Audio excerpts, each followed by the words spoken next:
Aquarius workshop, Understanding the Primary Duality. I start with a quote from Password Lecture 135. Even from a merely intellectual approach, you should easily see that the distortion of mobility and relaxation is the primary duality underlying all misconceptions, resulting in a situation in which you only see two equally unsatisfactory alternatives. This primary misconception distorts cosmic movement in its harmonious rhythm. End of quote from Password Lecture 135 with the title Mobility in Relaxation. Life consists of a fusion of the active energy consciousness force and the passive life substance. These are the fundamental cosmic forces that flow through the entire universe and thus also the human soul. Activity is a masculine power and passivity is a feminine power. In harmony, both forces form a unity of relaxed passivity, moving activity. When the active and passive forces are in balance and flowing through the proper energy channels, the soul movements are relaxed. Due to the misconceptions of fear, pride, and self-will, this harmonious cosmic movement splits into the primary duality of disharmonious, hyperactive, and apathetic soul movements.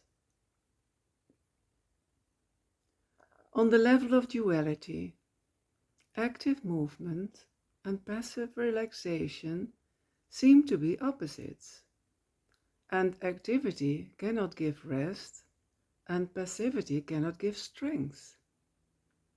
Hyperactivity, agitation, forcing currents, and painful tension arise when the overpowered ego forces the active current through the energy channel designated for the passive current.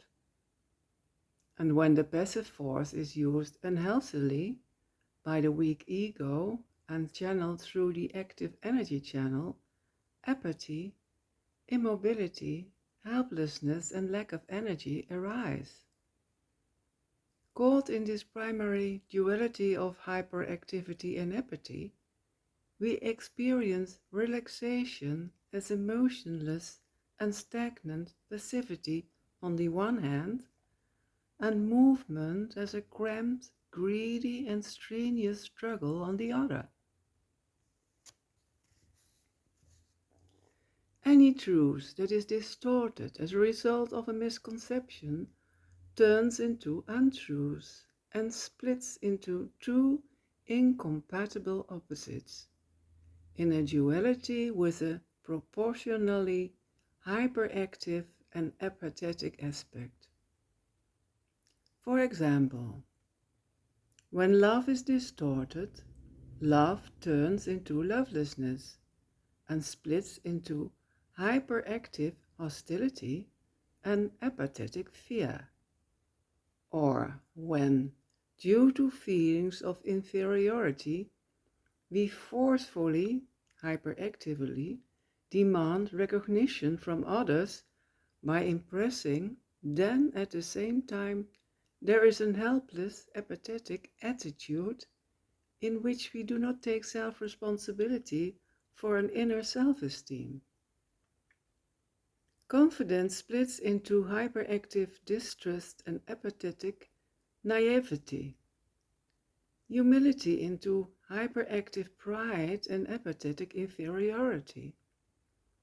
Surrender to God in hyperactive self-will and apathetic submission, and so on.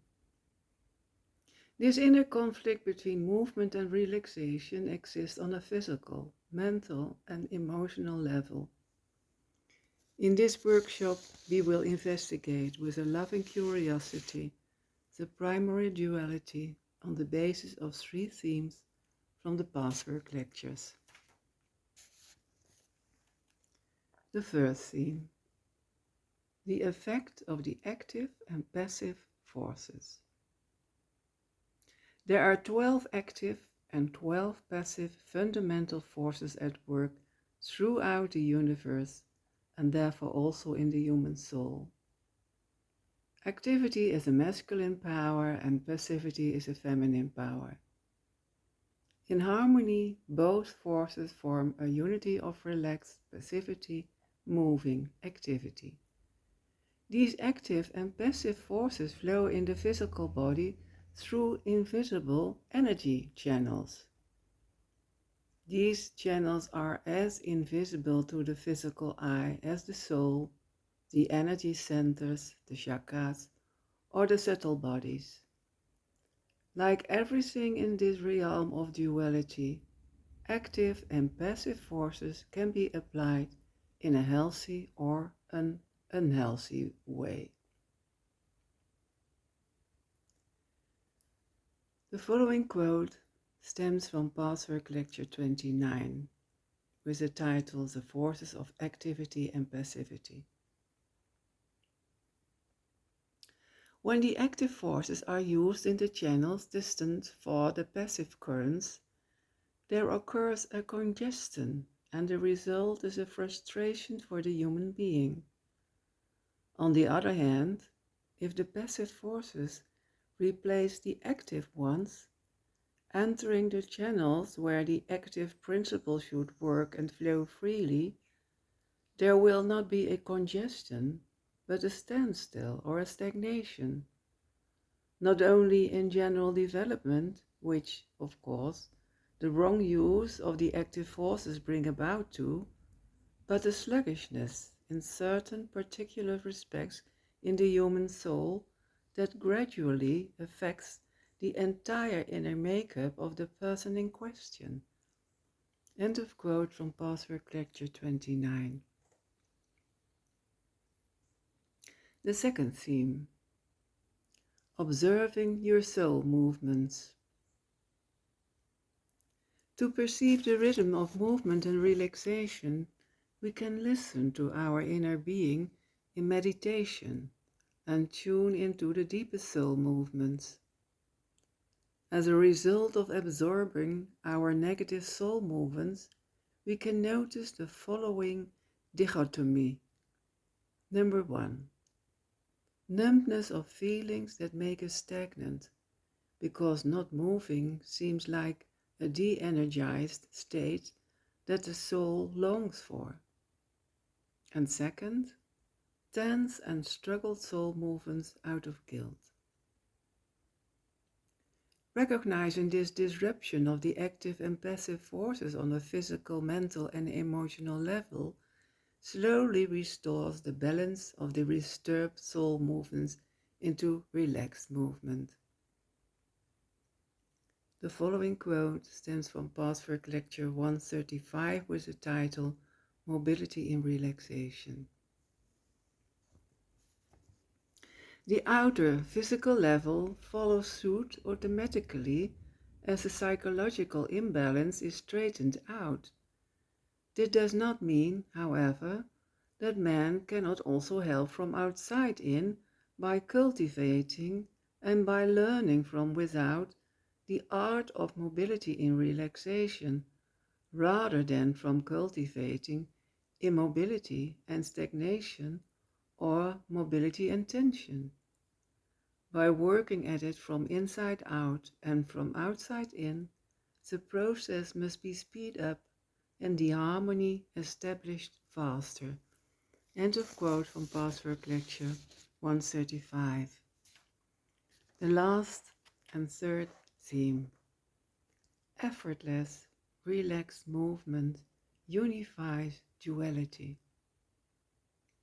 The active force is movement and action, and the passive force is rest and being. In activity, the energy is compressed and released in passivity. If there is no element of activity in the passive force, stagnation and deadness result. It is precisely this active and moving factor that allows one to be alert and awake in passivity, making this attitude just as lively as the active one. When we combine the active and passive forces, our actions and efforts become fluid, effortless, and full of serenity, and our passivity becomes full of energy. The last quote stands from Password Lecture 199, with the title The Meaning of the Ego and Its Transcendence. And the quote is as follows.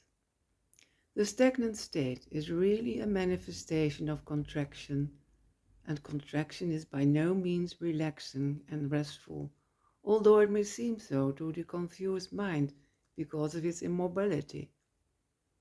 But true restfulness is always alive and moving, effortless moving, and this is impossible in a state of contraction. You can verify this by looking around you.